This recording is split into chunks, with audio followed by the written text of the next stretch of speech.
அப்படியாத்தா சொன்னேன்?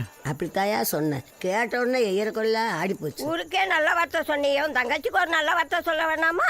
என் வாயை பிடிச்சிக்கலாம்லத்தா. நீ துடியா இருந்தியே, உன்னை எப்படி பிடிக்கிறது? சொன்ன ஓ மனசே இப்படி இருந்தா கேட்ட அந்த பிள்ளை மனசே இப்படி அதெல்லாம் இருக்கா? நல்லதா இருக்கு. ஓய் தண்டட்டி கேர்ள்ஸ், இன்னும் அதே சொல்லி சொல்லி அண்ணனை டென்ஷன் பண்றீங்களா? போங்க, முதல்ல போய் சாப்பிடுங்க. நீ வாண்ண.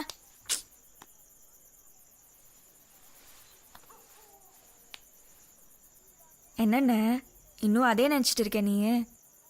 நான் கும்பிடுற சாமி தானே அப்படி சொல்லிச்சு. என் கூட பிறந்த அண்ணன் நீயா சொன்ன? நீ இருக்கும்போது இந்த சாமி என்ன, இன்னும் எத்தனை சாமி வந்தாலும் என்ன ஒன்றும் செய்ய முடியாது.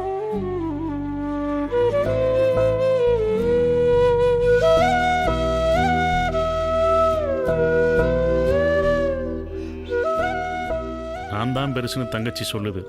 ஆனால் என்னைக்கு நீதாம்மா எனக்கு பெருசு. பார்வதிக்கு என்ன கண்டம் வரப்போகுதுன்னு எனக்கு தெரில. ஆனால் எந்த கண்டம் மழை போல வந்தாலும் பனி போல விலக நீதாம்மா துணை இருக்கணும். அண்ணே, நீ ஒன்றும் கவலைப்படாண்ணே. நம்ம கருப்பு கோயிலில் போய் கல்யாண வட்டத்தை போட்டு பார்ப்பான். உனக்கெல்லாம் நல்லதானே நடக்கும்.